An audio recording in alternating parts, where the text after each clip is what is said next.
Hello friends, இன்றைக்கி நம்ம கிச்சனில் குயிக்காக செய்யக்கூடிய சிக்கன் செமி கிரேவி எப்படி பண்ணுறதுன்னு பார்க்கலாம் வாங்க. இதுக்கு ஒரு பேன் எடுத்துக்கலாம். அதில் 2லேருந்து 3 டேபிள் ஸ்பூன் எண்ணெய் ஊற்றிக்கோங்க. இப்போ இதை தாளிக்கிறதுக்கு ஒரு பட்டை, ஒரு பிரியாணியில் 3 கிராம்பு, ஒரு ஏலக்காய் சேர்த்துக்கோங்க. இப்போ இது பொரிஞ்சதுக்கப்புறமா ஒரு பெரிய சைஸ் வெங்காயத்தை நீளமாக கட் பண்ணி வச்சுருக்கேன். அதையும் இது கூட சேர்த்து நல்லா வதக்கி விட்டுருங்க. வெங்காயம் நல்லா சாஃப்டானதுக்கப்புறமா அது கூட கொஞ்சம் கருவேப்பிலை சேர்த்துக்கலாம். இந்த ரெசிபிக்கு கருவேப்பிலை நிறைய சேர்த்திங்கன்னா ரொம்ப டேஸ்ட்டாக இருக்கும்.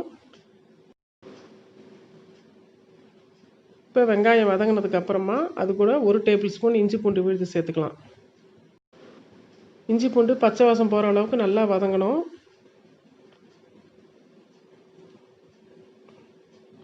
இப்போ இது கூட 1/2 டீஸ்பூன் மஞ்சள் பொடி சேர்த்துக்கோங்க. 1லேருந்து 2 டீஸ்பூன் வரைக்கும் உங்கள் காரத்துக்கு தகுந்த மாதிரி நீங்கள் மிளகாய்த்தூள் சேர்த்துக்கலாம். இது கூட 2 டீஸ்பூன் மல்லிப்பொடி நான் சேர்க்குறேன். உங்களுக்கு தேவையான இன்னொரு ஸ்பூன் மல்லிப்பொடி கூட நீங்கள் சேர்த்துக்கலாம். ஏன்னா மல்லிப்பொடி தான் அந்த சிக்கனுக்கு ஒரு கிரேவி கன்சிஸ்டன்சி கொண்டு வர போகுது.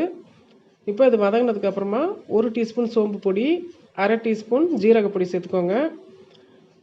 1 டீஸ்பூன் கரம் மசாலா சேர்த்துக்கலாம். சேர்த்து அதையும் நல்லா மிக்ஸ் பண்ணி விட்டுருங்க.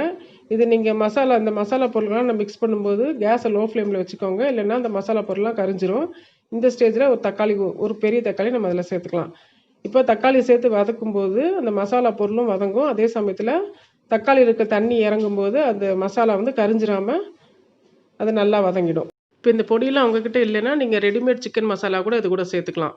இப்போ இது கூட நான் க்ளீன் பண்ண 1/2 கிலோ சிக்கனை இது கூட நான் சேர்த்துக்கிறேன். சேர்த்துட்டு இந்த மசாலா பொருள் சிக்கன்லாம் நல்லா ஒன்றுக்கு ஒன்று கோட் ஆகிற அளவுக்கு பொறுமையாக அதை நீங்கள் மிக்ஸ் பண்ணி விடணும். இப்போ இது நல்லா மிக்ஸ் ஆகிடுச்சு. இப்போ இந்த ஸ்டேஜில் 1 டேபிள் ஸ்பூன் தயிர் சேர்த்துக்கோங்க. தயிர் சேர்த்து அதையும் மிக்ஸ் பண்ணி விட்டுட்டு இதை நம்ம 10 நிமிஷம் இதை நம்ம வேக விட்டுடலாம். அதாவது மூடி போட்டு நீங்கள் மூடி வச்சிட்டிங்கனாலும் அது வெந்துடும். இப்போ இந்த சிக்கனில் நான் தண்ணி எதுவும் சேர்க்கல.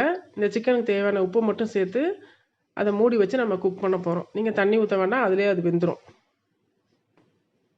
இப்போ ஒரு 10 நிமிஷம் அது நல்லா குக் ஆகட்டும். 10 நிமிஷம் கழித்து நம்ம திறந்து பார்க்கும்போது பாருங்கள், தண்ணி நம்ம எதுவுமே ஊற்றல.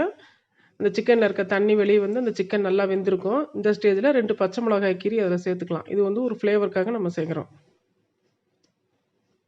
சேர்த்து அதை நல்லா மிக்ஸ் பண்ணி விட்டுருங்க. மிக்ஸ் பண்ணி விட்டுட்டு லோ ஃப்ளேமில் ஒரு 5 நிமிஷம் அதை மூடி வச்சு மறுபடியும் நம்ம குக் பண்ணிக்கலாம்.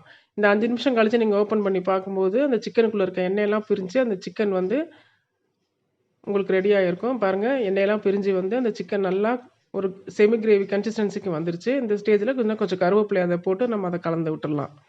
உங்களுக்கு தண்ணியாக குழம்பு மாதிரி வேணும்னா நீங்கள் இன்னும் கொஞ்சம் தண்ணி சேர்த்து குக் பண்ணிக்கலாம். இல்லை செமி கிரேவியாக வேணும்னா இப்படியே எடுத்துக்கலாம். இல்லை இன்னும் நல்லா ஃப்ரை பண்ணணும்னா இன்னும் தண்ணி நல்லா சுண்ட விட்டு நீங்கள் இந்த மாதிரி எடுத்து வச்சுக்கலாம். இந்த வீடியோ உங்களுக்கு பிடிச்சிருந்தா லைக் பண்ணுங்கள், ஷேர் பண்ணுங்கள், சப்ஸ்கிரைப் பண்ணுங்கள்.